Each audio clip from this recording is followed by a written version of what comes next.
So I've been asked this question on a number of occasions in different forms or fashion, but generally the same question. And yeah, I own a business, but this particular question becomes difficult for people to discuss openly because it's sensitive, but it's terribly important that we discuss these types of things so that we don't make conversations so difficult. The only way you're going to find answers is to have those difficult conversations, right? So I decided to go to three of the highest level, most well respected business leaders that I know and took this scenario to them. The scenario is generally you have a guy with a team of white people who have established a very successful business, and the business leader wants to diversify. And his peers are warning him that when you diversify, it breaks up the culture, and you run the risk of, if you have to fire this person or they don't work out, that you're going to have a lot of discrimination, accusations, and things like that. So obviously, this person would know what the right thing to do is, but is struggling with that aspect of the decision-making process. So I know what I would say, but I thought, well, let's take this to the champs. So we have Elena Love, we have Jason Reed, and we have Dr. Brian Dixon to follow here, and they'll answer that scenario, and they have some fantastic nuggets.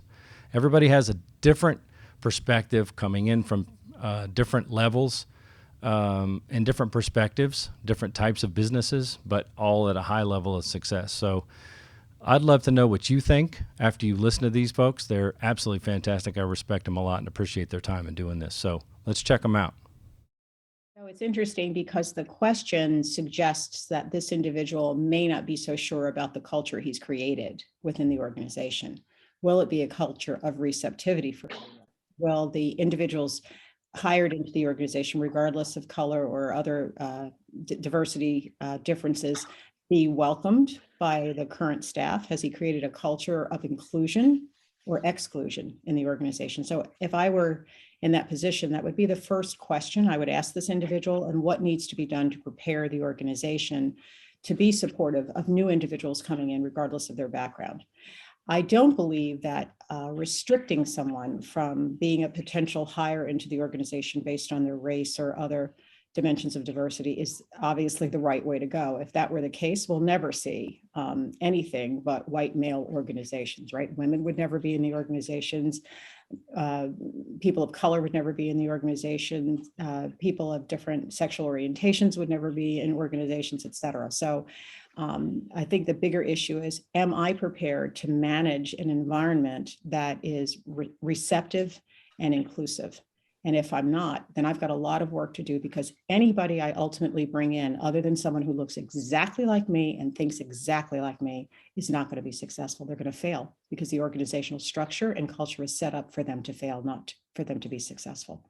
So I'd start there.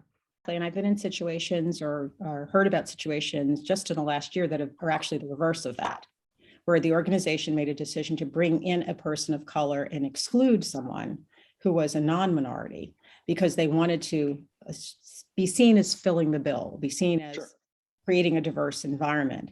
And I am concerned for the person they brought in, because if I'm brought in because I look like, sound like, am that type of person that you need to fill the bill with, then how am I perceived by others? Am I perceived based on my capabilities, my talents, or am I perceived as someone who got the job because?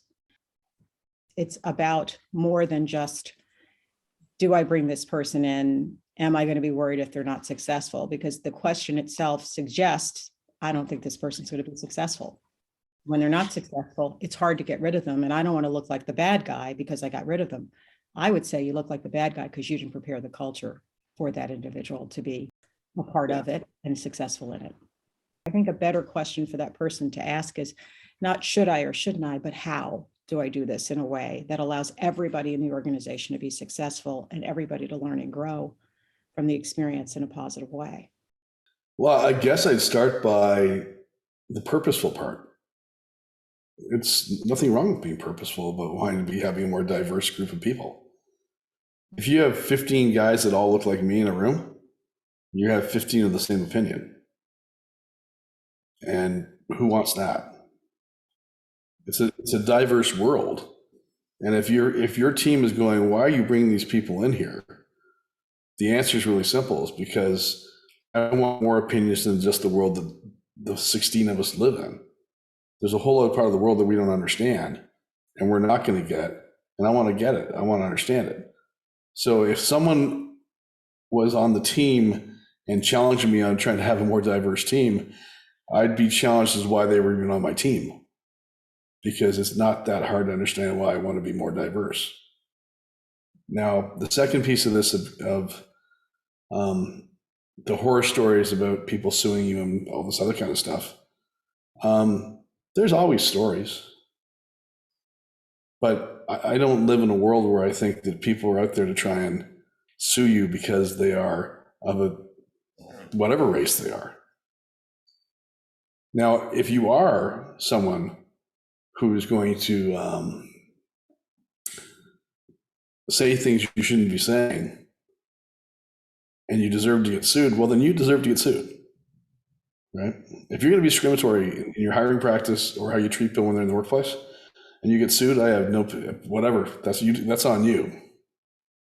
But to say that people of different colors and ethnic backgrounds are all out there going to say, hey, I got fired, therefore I'm going to sue. That is not the case. That's not the case. And I do not believe that happened. Are there stories? Sure. There's also stories about old white guys that get fired and sue because they're of age discrimination, right? Or whoever they might be. Some people get fired and they sue. But if you take a look at the people who fire or sue because they get fired and you actually broke it down, I doubt you're going to see any real groups of people who do it more than others. And if you were going to see groups of people who do it more than others, I bet you it's white guys.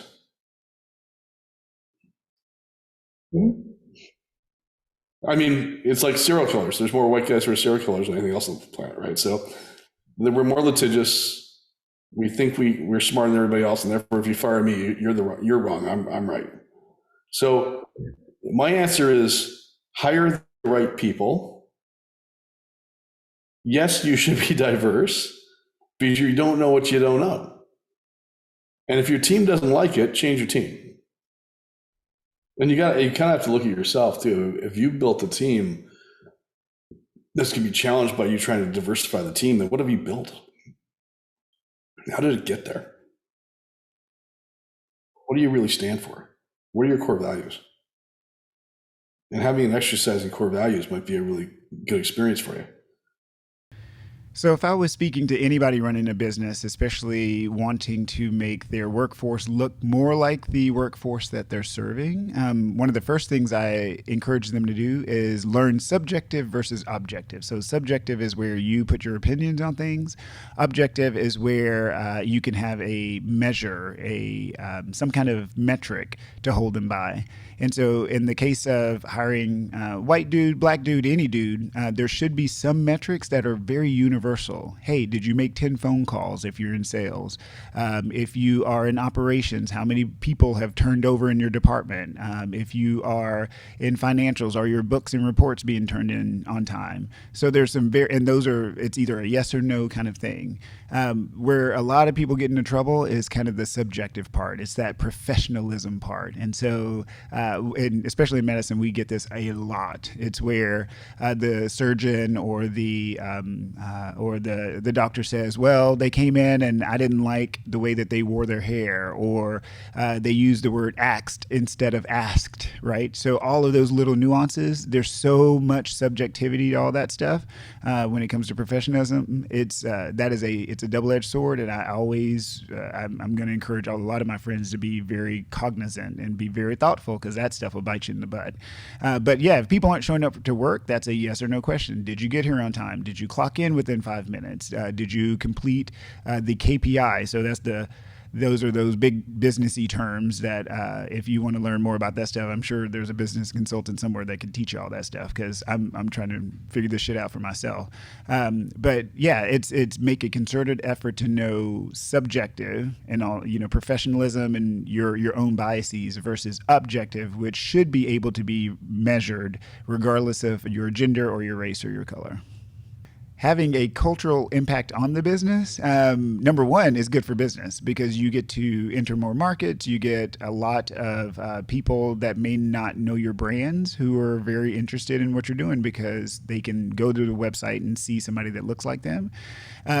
You're going to have to work at it. So all of my white dude friends, I laugh and I tell them, you have to put in the effort. So that means you're going to spend a lot of time on LinkedIn. You're going to filter through a lot of Indeed or Monster or Career Builder applications. The key is you need your own process to be able to do that efficiently, so you don't just burn through all your money.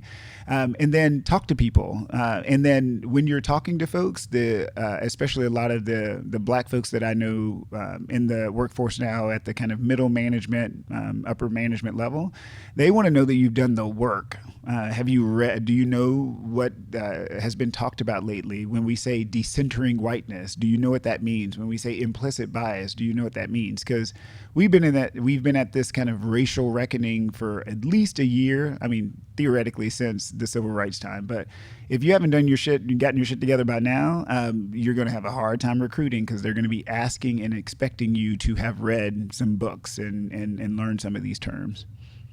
And literally, I'm having this exact same conversation with tons of my white colleagues because they're like, I hired a black dude and it didn't work out and I'm like, okay, I want you to, without breaking confidentiality, tell me what exactly happened.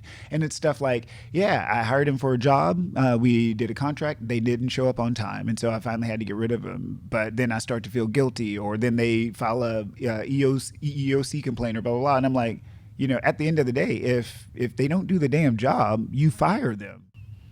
So good luck. Yeah. Yeah.